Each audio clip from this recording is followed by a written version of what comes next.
Episode లో verbs గురించి తెలుసుకుందాం. వెర్బ్స్ రకరకాలుగా ఉంటాయి, చాలా వెర్బ్స్ ఉన్నాయి, తెలుసుకుందాం. చూడండి, I am a man. Am singular verb, నేను మనిషిని.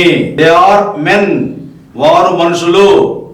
Are ARER plural verb. I do homework.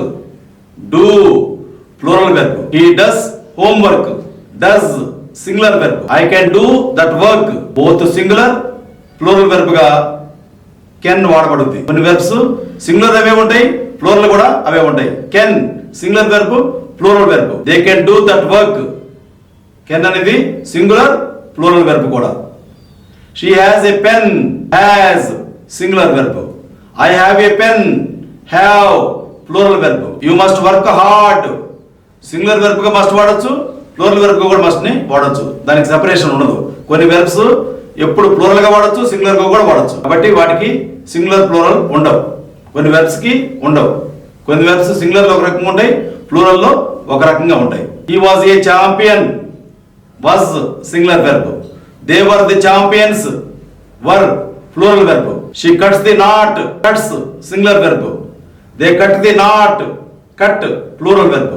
గమనించారా? సో ఐ తర్వాత ఎప్పుడు కూడా ప్లూరల్ వెర్బ్ వాడుతూ ఉంటాం, కొన్ని సందర్భాల్లో తప్ప. ఐ తర్వాత ఐ వచ్చినప్పుడు ఎప్పుడు కూడా ప్లూరల్ వెర్బ్ వాడుతూ ఉంటాం. ఒక్కప్పుడు మాత్రం వాడం. ఎప్పుడంటే బీ ఫామ్ యామ్ ఏదైతే ఉందో ఐ యామ్ ఏ స్టూడెంట్ అని వాడతాం. I singular, yam singular. చూసారా? ఒక్క బీ ఫామ్ తప్ప మిగతా అన్నింటిలో కూడా ఐ తర్వాత ప్లూరల్ వెర్బ్ వాడతాం. ఇది మాత్రం మీరు గుర్తుంచుకోవాలి. బీ ఫార్మ్స్ విషయంలో మాత్రం ఐ తర్వాత ఐ సింగులర్ కాబట్టి సింగులర్ వెర్బే వాడాలి. కానీ బీ ఫార్మ్స్ విషయంలో మాత్రం ఐ సింగులర్ గా ఉంటే బీ తర్వాత వచ్చే బీ ఫార్మ్ కూడా సింగులర్ లో ఉండాలి. ఈ విషయం మీరు గుర్తుపెట్టుకోవాలి.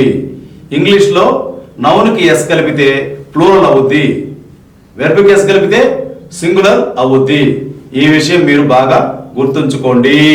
రన్ అంటే ప్లూరల్ వెర్బ్, రన్స్ అంటే సింగులర్ వెర్బ్. ఈట్ అంటే ప్లూరల్ వెర్బ్, ఈట్స్ అంటే సింగులర్ వెర్బ్. వెర్బ్ కి ఎస్ కలిపితే సింగులర్ అవుద్ది. ఈ విషయం మీరు గుర్తుంచుకోవాలి.